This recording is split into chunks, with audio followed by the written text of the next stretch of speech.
देश में एक दिन में टीकाकरण के पिछले सारे रिकॉर्ड टूटे, बना नया रिकॉर्ड। कल एक दिन में 1 करोड़ से ज्यादा डोज लोगों को दी गई। टीकाकरण का कुल आंकड़ा पहुंचा 63 करोड़ के पार। पीएम मोदी ने टीकाकरण अभियान को सफल बनाने वालों को बधाई दी। ट्वीट कर कहा, रिकॉर्ड टीकाकरण हुआ, एक दिन में 1 करोड़ टीकाकरण महान उपलब्धि। देश में रिकॉर्ड वैक्सीनेशन की केंद्रीय स्वास्थ्य मंत्री मनसुख मांडविया ने ट्वीट कर जानकारी दी। कहा, स्वास्थ्य कर्मियों का अथक परिश्रम और पीएम मोदी का सबको वैक्सीन मुफ्त देने का दृढ़ संकल्प रंग ला रहा है।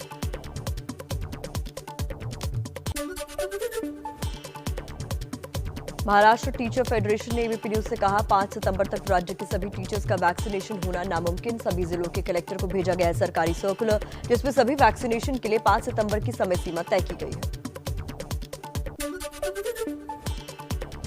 देश में एक दिन में कोरोना के 44,658 नए केस दर्ज, 496 लोगों की जान गई। केंद्र सरकार पहले ही सतर्क कर चुकी है कि सावधानी से त्योहार मनाएं, दूसरी लहर अभी खत्म नहीं हुई है।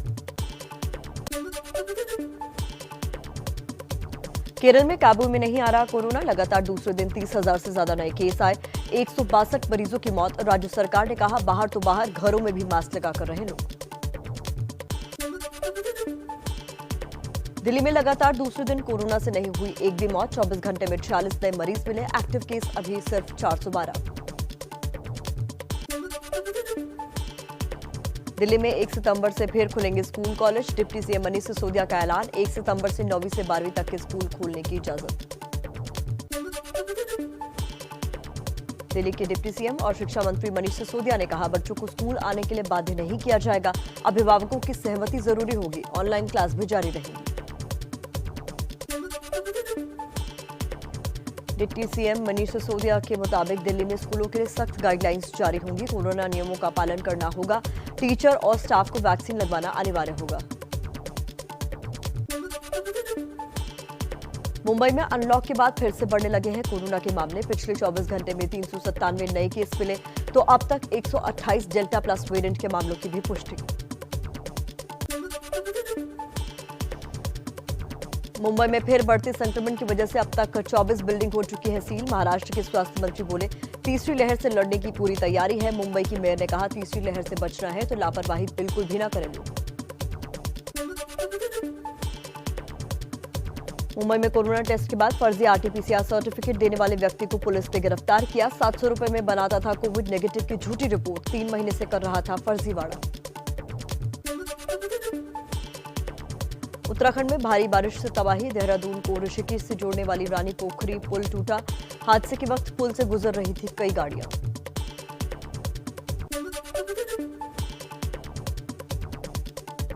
मौसम विभाग ने केरल में भारी बारिश की आशंका जाहिर की, 6 जिलों के लिए ऑरेंज अलर्ट जारी किया गया। प्रधानमंत्री मोदी आज शाम 6:25 पर जलियांवाला बाग स्मारक के पुनर्निर्मित परिसर को देश को समर्पित करेंगे।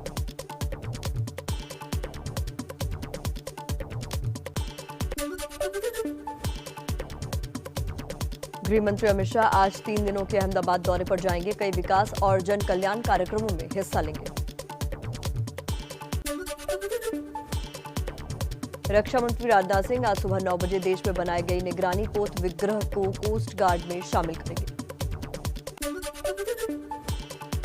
राष्ट्रपति रामनाथ कोविंद के यूपी दौरे का तीसरा दिन, आज गुरु गोरखनाथ आयुष विश्वविद्यालय के शिलान्यास कार्यक्रम में शामिल होंगे राष्ट्रपति। कल लखनऊ के पीजीआई में दीक्षांत समारोह में शामिल होंगे।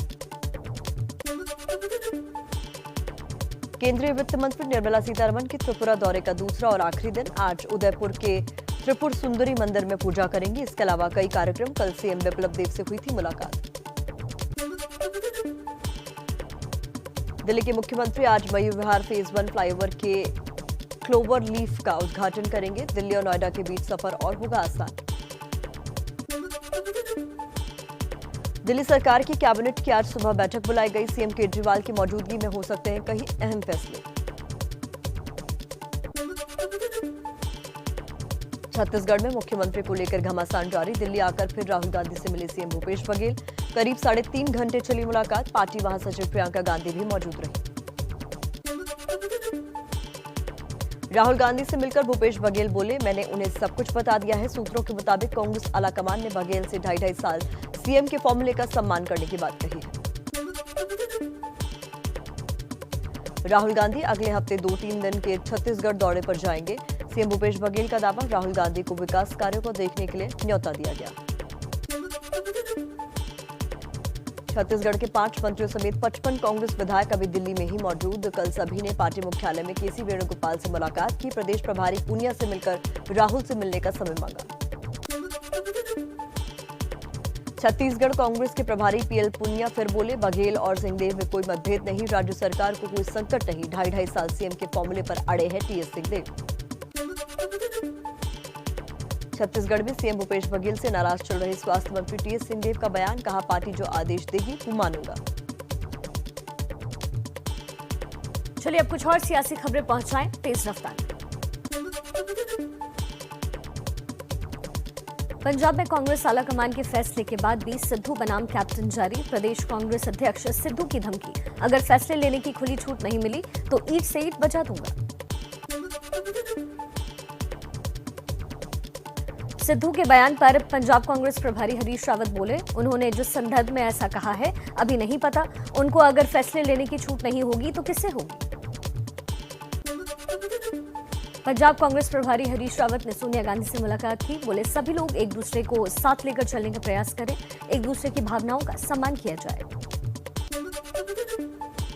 पंजाब में मलविंदर सिंह माली नवजोत सिंह सिद्धू के सलाहकार पद से हटाए गए। कश्मीर पर दिया था विवादित बयान। बीजेपी नेता तजिंदर सिंह बग्गा ने माली के खिलाफ दिल्ली पुलिस में शिकायत की थी। एबीपी न्यूज के कार्यक्रम शिखर सम्मेलन में यूपी चुनाव को लेकर पूर्व सीएम अखिलेश यादव का बड़ा दावा। बोले, हम इस बार कुल 400 सीटें जीतेंगे। योगी सरकार के खिलाफ लोगों में है गुस्सा। चाचा शिवपाल यादव के विलय वाले बयान पर बोले अखिलेश, अभी पार्टी के विलय का समय नहीं, चुनाव में छोटे दलों के साथ करेंगे गठबंधन। चाचा का पूरा सम्मान करती है समाजवादी पार्टी। एबीपी न्यूज के शिखर सम्मेलन में ही शिवपाल यादव ने यह भी कहा कि समाजवादी पार्टी से गठबंधन के लिए हम तैयार हैं, सम्मान मिला तो विलय भी कर लेंगे। बीएसपी के महासचिव सतीश चंद्र मिश्रा ने कहा, यूपी में बीएसपी अकेले चुनाव लड़ेगी। योगी सरकार से प्रताड़ित ब्राह्मणों ने लिया है मायावती को मुख्यमंत्री बनाने का संकल्प। क्या भतीजे आकाश आनंद हैं मायावती के उत्तराधिकारी? इस सवाल के जवाब में सतीश मिश्रा बोले, ये बात क्यों हो रही है? अभी तो 20 साल और मायावती पार्टी को दिशा निर्देश देंगी। एबीपी न्यूज के शिखर सम्मेलन में सतीश चंद्र मिश्रा से पूछे सवाल पर मायावती ने प्रेस कॉन्फ्रेंस में कहा, अभी मैं पूरी तरीके से स्वस्थ हूं, उत्तराधिकारी पर कोई फैसला नहीं हुआ है। एबीपी न्यूज के शिखर सम्मेलन में आम आदमी पार्टी के सांसद संजय सिंह का ऐलान, यूपी चुनाव में हमारी पार्टी की अहम भूमिका होगी, बीजेपी की हार सुनिश्चित है। एआईएमआईएम अध्यक्ष ओवैसी का बीजेपी पर निशाना। एबीपी न्यूज के मंच से कहा, यूपी चुनाव में तालिबान करेगी बीजेपी, तालिबान के बहाने सांप्रदायिक ध्रुवीकरण की कोशिश। ओवैसी ने कहा, यूपी में 100 सीट पर चुनाव लड़ने की है तैयारी। ओम प्रकाश राजभर से बातचीत चल रही है, चंद्रशेखर से बात करेंगे। बीजेपी विरोधी दल हमसे बात नहीं करते। बीजेपी की बी टीम बताने को लेकर भी ओवैसी का जवाब, कहा, सभी दलों के लिए मैं लैला बन गया हूं। क्या मेरे ध्रुवीकरण से बीजेपी 300 सीट जीती थी? मायावती अपने वर्ग की बात करती हैं, अखिलेश वाई की बात करते हैं, एम को भूल जाते हैं। एबीपी न्यूज के शिखर सम्मेलन में अफगानिस्तान मुद्दे पर ओवैसी ने मोदी सरकार को घेरा। कहा, सरकार वहां अपने हथियार छोड़ आई, वेट एंड वॉच नीति ठीक नहीं। मोदी जी गले लगाना और झप्पी देना बंद करें, नई विदेश नीति की जरूरत है। एबीपी न्यूज के शिखर सम्मेलन में भीम आर्मी चीफ चंद्रशेखर आजाद का दावा, यूपी चुनाव में बड़ी ताकत बनकर उभरेंगे, धन के नाम पर नहीं मुद्दों पर ही चुनाव लड़ेंगे। बीजेपी का राम मंदिर कार्ड नहीं चलेगा। सुहेल देव भारतीय समाज पार्टी के अध्यक्ष ओपी राजभर का ऐलान, बीजेपी से किसी हाल में गठबंधन नहीं करेंगे। ओवैसी लीडर हैं, लोडर नहीं, उभरते हुए नेता हैं, उन्होंने हमारे साथ होने का भरोसा दिया है। एबीपी न्यूज के शिखर सम्मेलन में ओपी राजभर से जब पूछा गया कि योगी, अखिलेश और मायावती में से बेहतर सीएम कौन है, तो राजभर ने जवाब देते हुए मायावती का नाम लिया। एबीपी न्यूज के शिखर सम्मेलन में भारतीय किसान यूनियन के प्रवक्ता राकेश टिकैत बोले, तीनों कृषि कानून रद्द होने तक आंदोलन चलता रहेगा। हम किसी पार्टी का चुनाव प्रचार नहीं कर रहे, लखनऊ का करेंगे घेराव। राहुल गांधी का लगातार मोदी सरकार पर प्रहार, अब ट्वीट कर लिखा, मित्रीकरण की सुनामी न रोजगार है न आने वाले सालों में होगा, तो आरक्षण का क्या मतलब। कृषि कानूनों को लेकर भी राहुल गांधी ने फिर मोदी सरकार को घेरा। ट्वीट में लिखा, खेत को रेत नहीं होने देंगे, मित्रों को भेंट नहीं देने देंगे, कृषि विरोधी कानून वापस लो। आगरा की जहरीली शराब कांड को लेकर प्रियंका गांधी ने योगी सरकार से पूछा सवाल, बोली जहरीली शराब से 13 लोगों की मौत हो गई, शराब माफिया पर क्यों नहीं हो रही है कोई कार्रवाई। समाजवादी पार्टी से बीएसपी में गए पूर्व कैबिनेट मंत्री अंबिका चौधरी की होगी घर वापसी, आज फिर समाजवादी पार्टी में शामिल होंगी अंबिका। 2017 के यूपी चुनाव से पहले बीएसपी में चले गए थे। मुंबई में केंद्रीय नारायण राणे के घर के बाहर प्रदर्शन करने वाले शिव सैनिक मोहसिन शेख को मिला प्रमोशन, शिवसेना ने अपनी युवा सेना का सह सचिव बनाया। तालिबान के राजनीतिक आयोग का डिप्टी चीफ शेर मोहम्मद अब्बास आज अफगानिस्तान की जनता को संबोधित करेगा। सभी समुदाय के काबिल लोगों को नई सरकार में जगह देने का तालिबान का दावा, चीन को पुराना दोस्त बताया।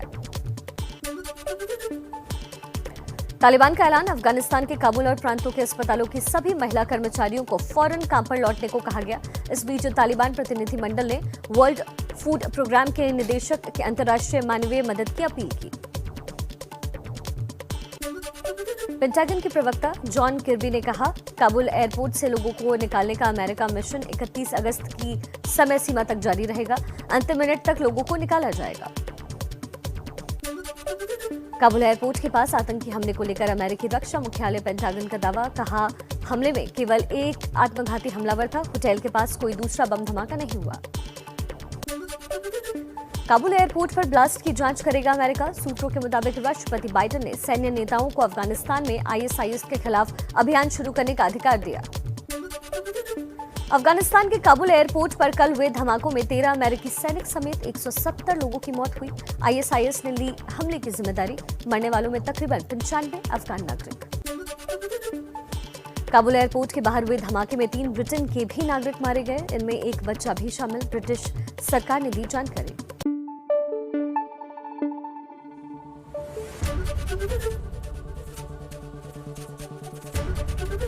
एबीपी न्यूज आपको रखे आगे।